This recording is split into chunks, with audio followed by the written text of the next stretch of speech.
Welcome back, I'm George, and in this video, I'm going to show you the first things you need to do when you get your new Samsung Galaxy S26 Ultra. I've got functionalities, I've got customization options, and much more, so let's get right into the video because there is a lot to cover. The first thing I believe you should do on this phone is to come to the settings, to the main settings page, then swipe all the way down to About Phone, and tap right here on Rename, because as you can see, you can name the phone anything you want. You can call it Brad Pitt, you can call it Potato, you can call it anything. But I suggest you don't go too crazy with the name because everybody is going to see this name when you share data, when you connect to other devices. So you can be funny, but don't be too funny. Now, the next thing you want to do on this phone as soon as you set it up is to come down below to the device care settings and then tap right here on Optimize Now. This is essentially going to optimize the entire device, the RAM, the storage, the processor, the apps, so it runs as smooth as possible. And I have to be fair, this is not going to be necessary at first, especially now because it's a new phone and it's very powerful. But in 1, 2, 3 years, when you feel like the phone is starting to slow down, this will be nice to give you a little bit of a boost in terms of performance so it can keep feeling like a flagship phone. Now, that being said, the most popular topic on this videos seems to be battery life. You guys want the most amount of battery life as possible without having to make any compromises. So let's begin by coming here to the battery section and tapping on power saving, which of course is going to be the classic power saving mode for when you have very little battery life. First, we have standard, which is going to try to give you as much battery saving without big compromises on the user experience. And then we have maximum, which, as you can see, is going to change a lot of things on the phone, like forcing dark mode, whether you like it or not, to get as much battery life as possible. In this case, I recommend you leave it off most of the time because it is saved for, special occasions. But when you turn it on, enable maximum because it is going to be the one that's going to give you the most amount of battery life. Now moving on, also here on the battery settings, let's tap on battery protection, enable battery protection, and then tap on basic. In this case, I recommend you use basic because it's going to give you around 80% of the results in terms of protecting the battery, but it is not going to make any big compromises that affect the user experience.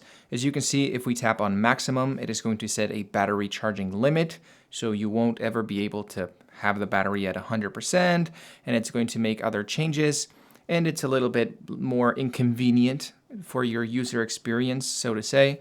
So if you want a good battery protection without noticing it's on, I recommend you tap on basic. And well, something a lot of people miss is the charging settings, because here we can disable the fast charging and fast wireless charging, which of course, a lot of you may be surprised. Why would I disable one of the main features on the phone, the fact that it can charge fast? But I'm sorry to say, charging the phone as fast as possible has a very negative effect on your battery. So if you disable these two features, your battery is going to be healthier for a much longer time. And many of you, I'm pretty sure, charge the phone at night. So this is not even going to be noticeable because you don't really need for the phone to charge really fast. Now, that being said, I have to say the most powerful battery saving tip is not on the battery settings. It is right here on the notification settings. If we tap on app notifications, you'll see a full list with every single app that can send notifications to the phone. And of course, every single one of these apps is going to be burning more battery life when it's on. So I suggest you leave the necessary apps on, like the phone, messages, or social media, and then turn everything else off. I'm pretty sure many of these apps don't need to be sending notifications or updating for notifications. There's absolutely no need. In fact, if you disable most of these apps from the list, you not only will get 10 to 20% more battery life, but you won't be getting any annoying notifications. So it is a win-win situation. But anyways, that being said, let's now come to the home screen, because I want to show you something that, at least in my opinion, is really, really cool. If we swipe from the top right, like this, we can see the control center where we can access the quick controls that we are going to be using most of the time. And if we tap on the pencil right here, we will be able to edit the controls and change the size of these controls for the first time ever on a Samsung phone. As you can see, we can make them smaller or bigger. We can move them around. Let's tap and hold. There we go. We can move them around, as you can see, completely free. You can do whatever you want. So you can tailor the control center to your needs or to what you want to do. In fact, something I found really cool is that you can actually do this right here and change the volume and brightness controls from horizontal to vertical. Of course, if you keep adding controls like this, you'll see that you can now scroll the list. So it is an endless scroll. You can potentially add every single option on this list, although I would not recommend you do that. And if you ever regret doing whatever you've done here on the control center, you can always tap on panel settings and tap on reset quick panel layout, which will make everything look default. So you can restart your customization or leave it as is. But anyways, that being said, and before we move on, I actually have something for you watching this video. This right here are two amazing products from Soupcase, and they both work great with the S26 Ultra. First, we have the Soupcase UV Grip magnetic case, which, as you can see, is very robust, featuring 20 feet military-grade drop protection. It has a multifunctional aluminum alloy kickstand, and of course, it has a powerful magnetic hold that, yes, is compatible with all MagSafe accessories. It comes in many variants, including the popular aramid and brown leather. And second, we have the Soupcase MagFlip wallet, which features another great magnetic ring, so you can set up your phone in any way you want, or even use it as a selfie arm to shoot some vlogs. And of course, it is very well built with a durable hinge, a metal lock cover, and a quick access slot for easy card removal. If you like any of these products, you will find a link down below in the description. Thank you, Soupcase, for sponsoring this video. But anyway, that said, let's get back to the S26 Ultra because I have a lot more things I want to show you. Let's tap on settings, in this case, coming back to the main settings page. Then let's tap on notifications. Let's tap on status bar and then tap on show battery background because this has changed as opposed to other Samsung phones. Now we always see the battery percentage, but we can choose to see or hide the battery icon. Now this, I believe, is a weird place to add this feature. I believe it should be on the battery segment like it was on previous years. But yeah, if you want to see the battery icon, you have to come here to status bar. And well, we can also change the way we visualize notifications. By default, we only see the icons of the apps that are sending notifications, but we can hide the icons so we can see just a dot indicating there is notifications on the phone, or show nothing. And well, in that case, we would have to swipe down to display whatever notifications we have on the phone. But anyways, that being said, let's now move on to customization, and more specifically, lock screen customization. So let's tap and hold, then tap on wallpaper and style, and then tap on the lock screen icon right here. Like in previous years, we can change the font of the time. We can tap on style to change the layout so we can see different kinds of information, as you can see. But something new this year is that we get a bunch of new fonts, and they are all customizable. Last year, we could only change the thickness of the main or the first font, but this year we can do it with every single font on the phone. And some of these fonts are animated, as you can see, which of course is a nice touch that makes the phone feel more high-end. Of course, we can also change the size of the time and date. We can move it around, as you can see. And of course, we can also change the color of the time and date to better adjust it based on the wallpaper we have on the phone. Now we could also add some widgets. In this case, we could add two big widgets like this, the peel shaped, or 4 small boxy widgets, or a third option would be to add 1 big widget and 2 small widgets. As you can see, by default, we have a pretty comprehensive list of apps that show notifications on the lock screen, but the more apps you download, the more apps you will find on this list.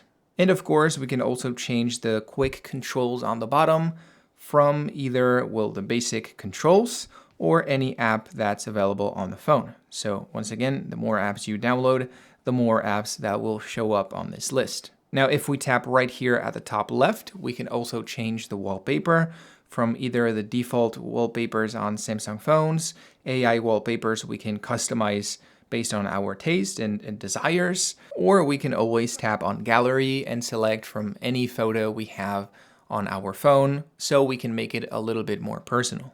But anyways, that being said, let's now move on to a very random and weird trick for Samsung phones. I'm going to show you how to improve the fingerprint recognition on the phone in a very weird way. Let's come to the settings. Let's, of course, come back to the main settings page, then swipe down to security and privacy, then tap on screen lock and biometrics. Then we want to enter the password. There we go. Then tap on fingerprints.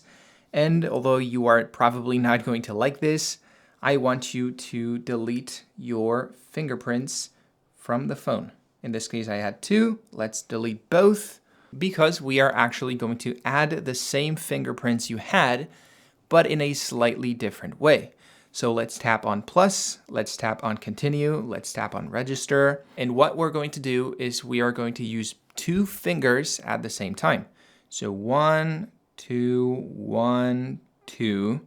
I know this is a little bit weird. Don't be scared. This is fine.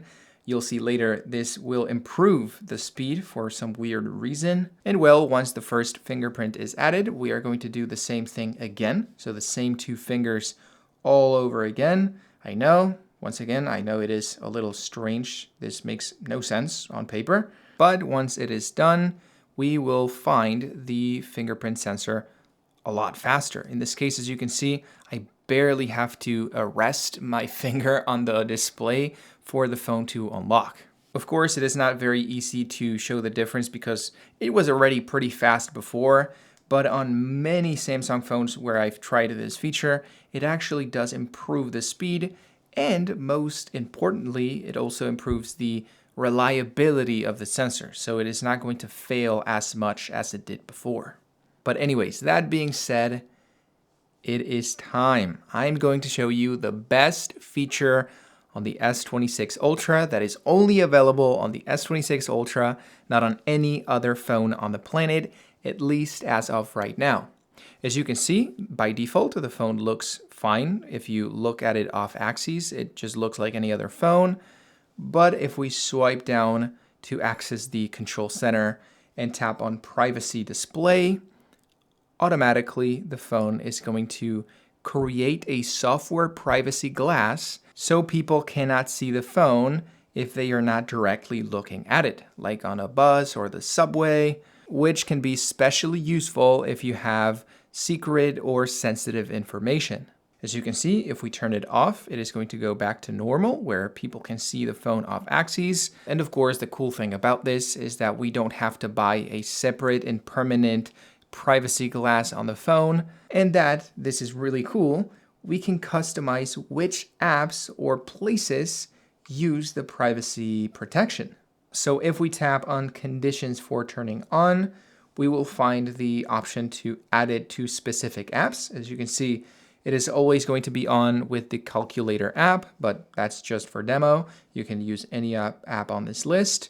You can use it for PIN patterns and passwords. So only when you want to show sensitive information, it shows up, or in this case, notifications, which can also be sensitive information. So the rest of the phone stays normal, but the notification or the area where you're introducing your password stays private, so only you can see it. As you can see, the phone is normal. If we enter the calculator app, it is privacy glass mode because I enabled it on the settings. But if I leave, there we go, it goes back to normal. This is really, really cool. In my case, I always liked the idea of a privacy glass because, well, it gives you privacy for times when people may be looking at your phone because people sometimes do that, but I didn't want to have that always on my phone. So the ability to turn it on or off in the settings is absolutely incredible. But anyways, that being said, let's get back to customization because there's a couple cool things I want to show you on the home screen. The first one is the ability to change the size of your folders, which in this case by default are going to be small traditional folders like this. But if you tap and hold and then tap on enlarge, they are going to become big folders, which in theory are less optimal because they are bigger. But the cool thing about these big folders is that you can enter apps without having to enter the folder. So of course, they are going to allow you to enter the apps a lot faster. Quick life hack for Samsung phones. You can add a bunch of big folders on the home screen and essentially create a layout with a lot of apps without having to download other launchers or do weird things, because I don't think Samsung allows you to have 6 by 12 by default on the phone. And more in that vein, if we tap and hold and then tap on settings, we will be able to change the color of these folders for the first time on a Samsung phone.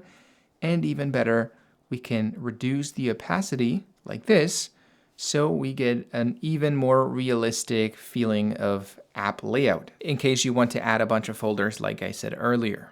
Now that being said, something that has been on Samsung phones for a while, but I think is really cool, is the ability to stack widgets.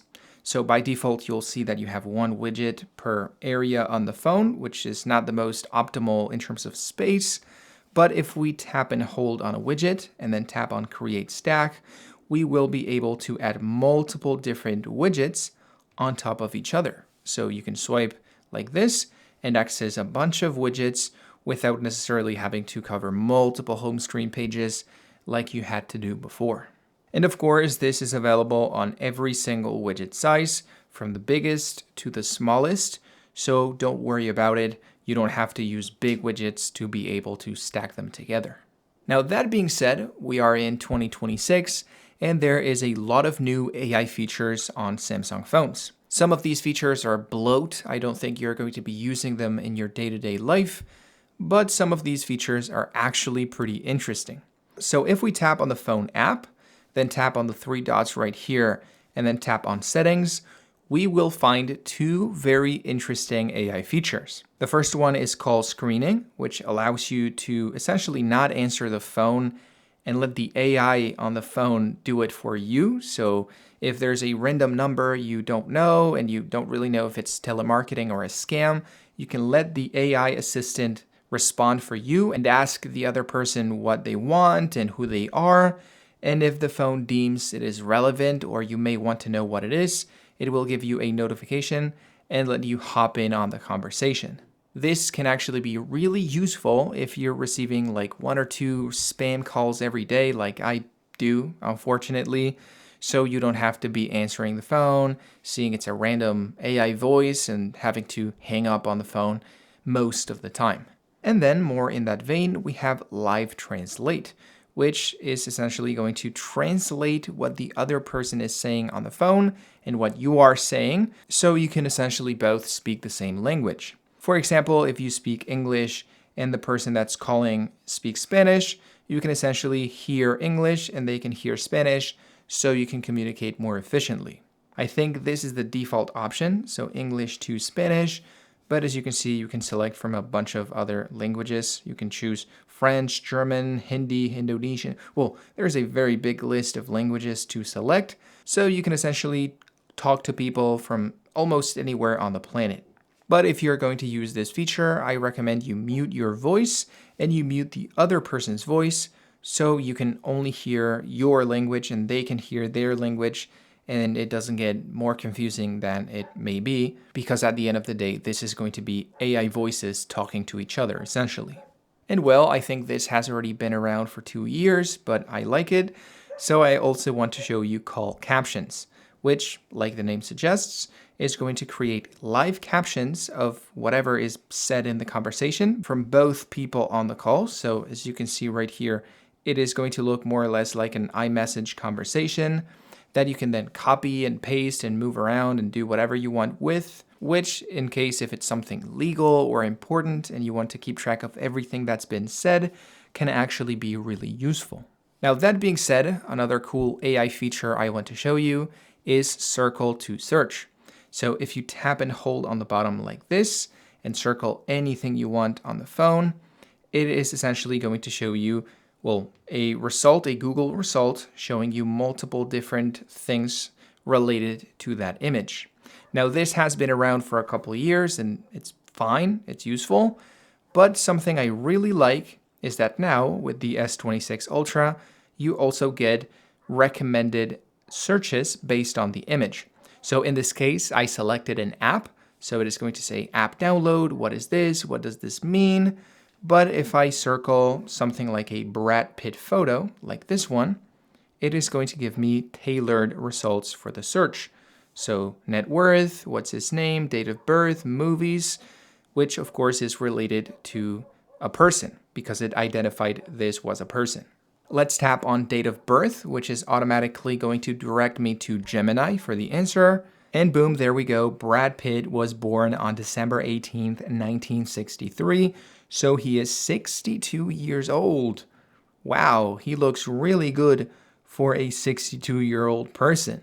But anyways, that being said, let's now get back to the settings and tap on display because there is a lot of customization for your display and for your phone on the display settings. As you can see, we have the classic light and dark mode, which of course is a matter of personal preference, although dark mode saves a little bit more battery life.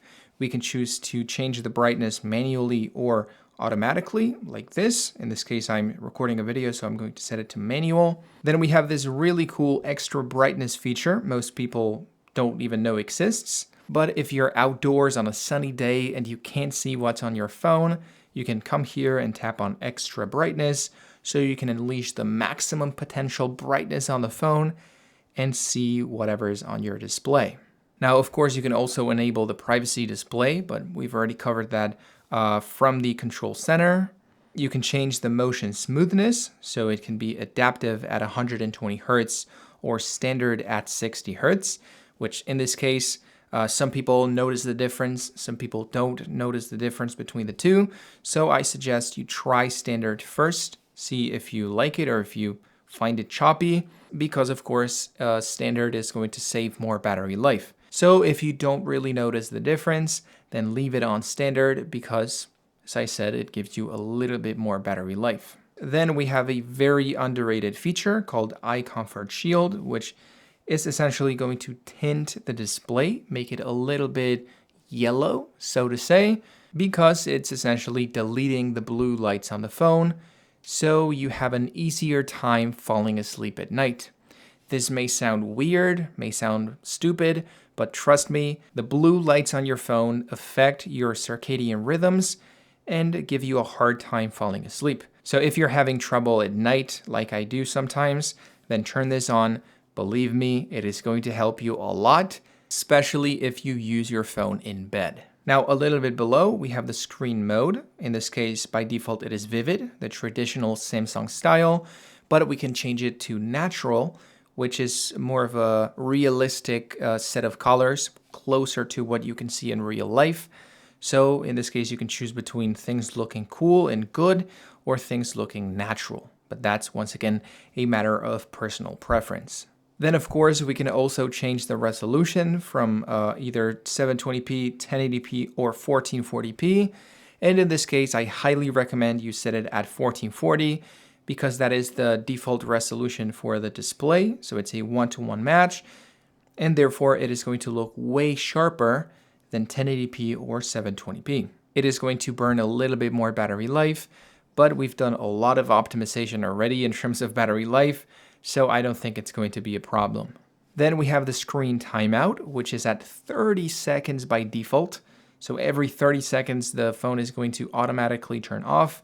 So I suggest you leave it at 10 minutes because that is the most convenient option. I would like for there to be a forever option like on the iPhone, so it never automatically turns off. but this is the best we can do on Samsung phones, 10 minutes, and that's the option I recommend. And well, of course, also on the display settings, we can choose between the traditional buttons to go back, to go home, and to access the multitasking menu, and the new swipe gestures to go back like this, to go home like this, and to access the multitasking menu like that. Now, that being said, and coming back here to the main settings page, if we swipe down to advanced features and then tap on side button, you'll see that we can activate certain functionalities with a double press or a long press. And by the way, just in case you didn't know, the side button is the power button on the side of the phone. So first of all, let's tap on double press. As you can see, we can activate any of these quick functionalities or any app that's on the phone. So let's tap on Crossy Roads, then double tap the phone, and boom, automatically the phone is going to open Crossy Roads. And well, more or less the same goes for the long press. We can choose between a digital assistant from Google, in this case Gemini, as you can see. We can choose the Samsung Assistant, which is Bixby, and we can choose to enable the power off menu to power off the phone, although I would not recommend this option because you can do the same thing by pressing the volume down and power button at the same time. Let me do it again. There we go. So having this option also with a long press of just the side button is a little bit redundant. But anyways, that being said, that's everything I had for the video. If you have any questions regarding anything I've shown, please tell me down below. And if not, I hope you enjoyed, and I hope to see you again very soon. Peace.